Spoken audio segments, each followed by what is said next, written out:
అందరికీ నమస్కారం అండి. శైలజ వినిపించే కథల ఛానల్కు స్వాగతం. ఈరోజు మనం బూర్ల నాగేశ్వరరావు గారు రచించిన అంబ పలికింది అనే కథను విందాం. ఈ కథ ఏప్రిల్ 1978 చందమామలో ప్రచురింపబడింది. శ్రీపురం సుభిక్షమైన గ్రామం. ఊళ్ళో నిత్యము ధనలక్ష్మి ధాన్యలక్ష్మి తాండవిస్తుండేవి. ఊరి పెద్ద రావు బహదూర్ జమీందారు గారు. ఊళ్ళో అతని మాటకు ఎదురు లేదు. ఎవరింట ఏ సమస్య ఏర్పడినా రావుగారి చేతి మీదుగా అది పరిష్కారం కావాల్సిందే. గ్రామస్తులు నిరక్షరులు కావడం చేత ఆ గ్రామానికి అమరిన సదుపాయాలన్నింటికీ జమీందారు గారే బాధ్యుడని చెప్పాలి. అలా ఏర్పడిన సదుపాయాలలో ఒకటి అమ్మవారి గుడి. ఆ దేవాలయ నిర్మాణంలో ప్రతి గ్రామస్తుడి సొమ్ము అంతో ఇంతో పడింది. గ్రామస్తులు ఏటా ఇచ్చిన సందాలతో అమ్మవారికి దాదాపు ₹1,00,000 విలువ చేసే నగల కట్టు ఏర్పడింది. అమ్మవారిని అలంకరించిన రోజున చుట్టుపట్ల కొన్ని ఆమడల దూరం నుంచి జనం వచ్చి ఎగబడి చూసేవారు. జమీందారు రావుగారు ధర్మవాణి. ఆ ప్రాంతాల అంత గొప్ప గుడి లేదు. గుడి లోపల విలువైన నగకట్టు ఉన్న కారణం చేత ఆ గుడికి బలమైన తాళం ఉండేది. దాని తాళపు చెవి గుడి తెరిచి ఉన్నప్పుడు పూజారి వద్ద, మిగతా వేళల జమీందారు గారి వద్ద ఉండేవి. దేవాలయంతో రావుగారి కీర్తి మిన్నుముట్టింది. గ్రామస్తులకు ఆయన అమ్మవారి ప్రతినిధిలాగా కనిపించేవాడు. ఉన్నట్టుండి ఒక రాత్రి అమ్మవారి నగలు మాయమయ్యాయి. గుడి తలుపులు తెరుస్తూనే ఈ సంగతి గమనించిన పూజారి తలబాదుకున్నాడు. ఆయన వెళ్ళి రావుగారితో ఈ మాట చెబితే రావుగారు తన చెవులను తానే నమ్మలేకపోయాడు. ఆయన పై బట్ట కూడా వేసుకోకుండా గుడికేసి పరిగెత్తాడు. ఈ సంగతి ఊరంతా గుప్పుమన్నది. ఊరివారు అందరూ గుడి దగ్గర చేరారు. అందరి ముఖాలు విచారం తాండవిస్తున్నది. అందరూ ఎంతో భక్తితో చందాలు వేసుకొని అమ్మవారి కోసం చేయించిన ₹1,00,000 నగలు మాయమయ్యాయంటే మాటలా? జమీందారు పూజారి తప్ప ఆ నగలను మరో మనిషి తాకలేరు. వాళ్ళు దొంగతనం చేశారంటే ఆ ఊళ్ళో రాళ్ళు రప్పలు కూడా నమ్మవు. మూడో వాడెవడో దొంగిలించాడంటే దొంగతనం ఎలా జరిగింది ఊహించడానికి కూడా వీలు లేకుండా ఉన్నది. జమీందారు జనాన్ని తోసుకుంటూ అమ్మవారి విగ్రహం ముందుకు వచ్చి చేతులెత్తి దండం పెట్టి, తల్లి, ఇదేమి దురన్యాయం? మేమంతా ఏం పాపం చేయటం చేత ఈ ద్రోహం జరిగింది? ఈ దొంగతనం చేసినవాడు ఎవడో నువ్వే చెప్పాలి. వాణ్ణి ముక్కలు ముక్కలుగా నరికిస్తాను అన్నాడు ఆవేదనతో. విచిత్రంగా అమ్మవారి విగ్రహం నుంచి మాటలు వినిపించాయి. భక్తుడా, నా మీది భక్తితో మీకు ఉన్న తెలివి కూడా పోతున్నది. నా నగలు దొంగిలించిన వాడు మీలోనే ఉన్నాడు. వాడు చాకలి పేరిగాడు. కానీ వాడిని మీరు ఏమీ అనకండి. వాడు అమాయకుడు. పేరిగాడి పేరు వినగానే అందరికీ అరికాల మంట నెత్తికి వచ్చింది. అది వరకు వాడు చిన్న చిన్న దొంగతనాలు చేసి బయటపడి తన్నులు తిని ఉన్నాడు. కానీ ఇంత పెద్ద దొంగతనం చేస్తాడా? అందులోనూ అమ్మవారి సొత్తు.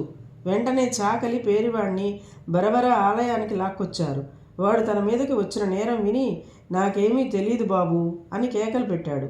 జమీందారు వాడి పీక పట్టుకొని, ఒరే, అమ్మవారు నిన్నేమీ అనవద్దన్నది. అంతటి దయగల తల్లి సొత్తు అపహరిస్తావా? ఎక్కడ దాచావో చెప్పు అని అడిగాడు. ఎన్ని విధాలు అడిగినా పేరిగాడు దొంగతనం చేశారని ఒప్పుకోలేదు. చివరకు జమీందారు వాడిని గుడిలోకి నెట్టి, జాగ్రత్తగా ఆలోచించుకో, అమ్మవారికి ఆగ్రహం తెప్పించావంటే నెత్తురు కక్కుని చస్తావు అని పేరిగాడిని హెచ్చరిస్తూ గుడికి తాళం వేసేశాడు. మర్నాడు జమీందారు స్వయంగా వచ్చి గుడి తలుపులు తెరిచేసరికి పేరిగాడు నెత్తిరిమడుగులో చచ్చిపడి ఉన్నాడు. నగల ఆచూకీ పేరిగాడి ద్వారా తెలుస్తుందని ఆశించిన ఊరి వాళ్లకు ఆశాభంగమైంది. శవాన్ని బయటికి తీసి గుడిని శుభ్రంగా కడిగించి పుణ్యాహవచనం చేశారు. కొంతకాలం గడిచినాక రావుగారు అందరినీ సమావేశపరిచి, చూడండి, జరిగిందేదో జరిగిపోయింది. పోయిన నగలు, పేరిగాడి ప్రాణాలు మళ్ళీ రావు. రాత్రి అమ్మవారు బోసి మెడతోనూ బోసి చేతులతోనూ నాకు కలలో కనిపించి, నన్ను ఇలాగే ఉంచుతారట్రా, మళ్ళీ నాకు నగలు పెట్టండి అన్నది. 100 రాళ్ళు పేర్చితే ఒక గుట్ట అవుతుంది, ఏమంటారు అన్నాడు. మళ్ళీ చందాలేసుకుని అమ్మవారికి నగలు ఏర్పాటు చేయడానికి అందరూ ఒప్పుకున్నారు. త్వరలోనే అమ్మవారికి నగలు ఏర్పడ్డాయి. కానీ ఏడాది తిరగకుండానే అమ్మవారి నగలు మళ్ళీ మాయమయ్యాయి. ఊరు అట్టుడికి పోయింది. గ్రామానికి ఏదో చేటు దాపరించిందని, మళ్ళీ ఎవరికో మూడిందని అనుకుంటూ గ్రామస్తులు దేవాలయం వద్దకు చేరారు. రావుగారు దేవతలకు చేతులెత్తి నమస్కరించి, తల్లి, నీ నగలు మళ్ళీ కాపాడలేకపోయావు. ఎందుకు మమ్మల్ని ఇలా శిక్షిస్తున్నావు? ఈసారి ఇలాంటి సాహసానికి ఒడిగట్టిన దుర్మార్గుడెవరు? దయచేసి చెప్పు అని వేడుకున్నాడు. అమ్మవారు పలకలేదు. జమీందారు ఆత్మహత్యకు తలపడి బొడ్డులో నుంచి చురకత్తి తీసి తనను తాను పొడుచుకోబోయాడు. అందరూ హాహాకారాలు చేశారు. అంతలో విగ్రహం నుంచి మాటలు వినపడ్డాయి. నువ్వు చావకు, ఈ ఊరి నుంచి నేనే పోవాలనుకుంటున్నాను. మీలో దుర్మార్గులున్నారు. ఈసారి నగలు కాజేసిన వాడు చాకలి బుచ్చిగాడు. బుచ్చిగాడు పేరు వింటూనే కొందరు వాడి కోసం పరిగెత్తారు. రావుగారు మిగిలిన వాళ్లతో, బుచ్చిగాడిని ఎవరూ ఏమీ అనద్దు. ఈసారి వాడు నగల జాడ చెప్పకుండా చావకూడదు. మళ్ళీ 1,00,000 రూపాయల నగలు మనం తేగలమా అన్నాడు. కానీ ఆయన అనుకున్నట్టు జరగలేదు. బుచ్చిగాడు కోసం వెళ్ళిన వాడు తిరిగి వచ్చి బుచ్చిగాడు క్రితం రాత్రే బలవన్మరణం పొందినట్టు చెప్పారు. ఈ మాట వింటూనే రావుగారు కుప్పకూలిపోయారు. ఆయనకి స్పృహ తప్పి ఎన్ని శైత్యోపచారాలు చేసినా తెలివి రాలేదు. చివరకు గ్రామస్తులు మళ్ళీ చందాలు వేసుకుని అమ్మవారికి నగలు చేయిస్తానని మొక్కుకున్నాకనే ఆయన కళ్ళు తెరిచాడు. వాళ్ళు ఇలా మొక్కుకున్నామని చెప్పగానే రావుగారు వాళ్ళని మందలిస్తూ, మీకేమైనా మతిపోయిందా? నా ఒక్కడి ప్రాణం కోసం మీ ఇళ్ళని గుల్ల చేసుకుంటారా అన్నాడు. అదేం మాటండి, మీరు చల్లగా ఉంటేనే కదా మాకు ఇల్లు వాకిళ్ళును అన్నారు గ్రామస్తులు. అమ్మవారికి 3వసారి నగలు ఏర్పడ్డాయి. కానీ ఈ నగలు పోవన్న నమ్మకం ఎవరికీ లేదు. పూజారి కూతురు వాణి చాలా చురుకైన పిల్ల. ఆమె మోసం జరుగుతున్నదని, అమ్మవారు పలకడం అసంభవమని గ్రహించింది. బంగారం మాయమైన తరువాత దొంగగా చెప్పబడిన వాళ్ళు చావటం కూడా ఆమెకు అనుమానాస్పదంగానే తోచింది. ఎవరో దేవతను అడ్డుపెట్టుకుని నాటకం ఆడుతున్నారు. వాణి ఈ మాట అంటే పూజారి ఒప్పుకోలేదు. అతనికి అమ్మవారిలో అపారమైన విశ్వాసం. ఈ సమయంలో చిన్నడు తన కుక్కతో ఆ ఊరు వచ్చాడు. ఊళ్ళో వాడిని గురించి అదివరకే విని ఉన్నవాళ్ళు వాడికి స్వాగతం చెప్పారు. చిన్నడు తిన్నగా వచ్చి గుడిలోనే మకాం పెట్టాడు. వాని గురించి వాణి కూడా విని ఉన్నది. అందుచేత ఆమె గుడికి వచ్చి వాడిని పలకరించి వాడికి జరిగినదంతా చెప్పింది. అంతా చెప్పి ఆమె, నువ్వు ఈసారి నగలు పోకుండా చూడాలి, అంతేకాదు అసలు నగల దొంగను బయట పెట్టాలి. లేకపోతే మళ్ళీ నగలు పోవటమే కాక మరొక అమాయకుడు ప్రాణాలు కూడా పోతాయి అన్నది. చిన్నడు కాసేపు ఆలోచించి, గుడి తాళాలు ఎవరి దగ్గర ఉంటాయి అని అడిగాడు. మా నాన్న రోజు సాయంకాలం అమ్మవారికి దీపారాధన చేసి తాళం వేసి తాళం చెవులను జమీందారికి ఇస్తాడు అన్నది వాణి. ఇంకే, ఈరోజు దీపారాధన నువ్వు చెయ్యి. తాళాలు తెచ్చి నగలన్నీ జాగ్రత్తగా దాచెయ్యి. మీ నాన్నకు అనుమానం కలగకుండా ఈ పని చేశావంటే మిగిలినది నేను చూస్తాను అంటూ చిన్నడు తన పథకం అంతా వాణికి వినిపించాడు. వాణి ఆ రోజు దీపారాధన చేస్తానంటూ తాళం చెవులతో గుడికి వెళ్ళి పరిగెత్తి రొప్పుతూ తండ్రికి వద్దకు తిరిగి వచ్చి, నాన్న, అమ్మవారి నగలు మళ్ళీ మాయమయ్యావి, చూద్దువుగాని రా అన్నది. పూజారి ఆదరాబాదరా గుడికి వెళ్ళి అమ్మవారి నగలు మాయమైన సంగతి కళ్ళారా చూసి రావుగారి వద్దకు వెళ్ళి ఆ వార్త చెప్పాడు. రావుగారి కళ్ళు చింత నిప్పుల్లా అయ్యాయి. ఆయన గుడికి వచ్చి చూశాడు. నగలు లేని మాట నిజమే. పట్టపగలే నగలం మాయం అయ్యాయంటే నీకు తెలియకుండా ఎలా జరిగింది అంటూ ఆయన పూజారిని చొరచొరా చూశాడు. పూజారికి నాలుక పిడసకట్టుకుపోయింది. రావుగారు అటూ ఇటూ పచారులు చేస్తూ ఆలోచించసాగాడు. క్షణాల మీద వార్త ఊరంతా పొక్కింది. మళ్ళీ ఎవరికో చావు మూడింది. దొంగతనం చేసిన వాడు చస్తున్నా ఇంకా దొంగతనం జరుగుతూనే ఉన్నది. ఎంత ధైర్యం! అమ్మవారితో చెలగాటమా?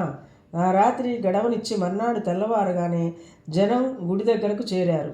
రావుగారు దొంగ ఎవరిని అమ్మవారిని అడిగాడు. అమ్మవారు మళ్ళీ పలికింది, ఇక మీద నేను పలికేది లేదు. మీలో పరమ దుర్మార్గులున్నారు. ఇంక నాకు నగలు చేయించబోమని మాట ఇస్తే దొంగ పేరు చెబుతాను. అందరూ అమ్మవారి మాటలకు సరేనన్నారు.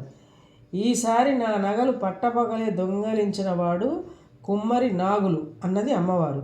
వెంటనే కొందరు వెళ్ళి కుమ్మరి నాగుల్ని బరబరా ఈడ్చుకొచ్చారు. అక్కడే ఉన్న చిన్నడు జనంతో, ఉండండి ఉండండి, ఎందుకో ఈసారి అమ్మవారు అబద్ధమాడింది. అసలు సంగతి నేను తేలుస్తాను అంటూ విగ్రహం కేసి తిరిగి, చూడు తల్లి, జాగ్రత్తగా ఆలోచించుకుని మరీ చెప్పు.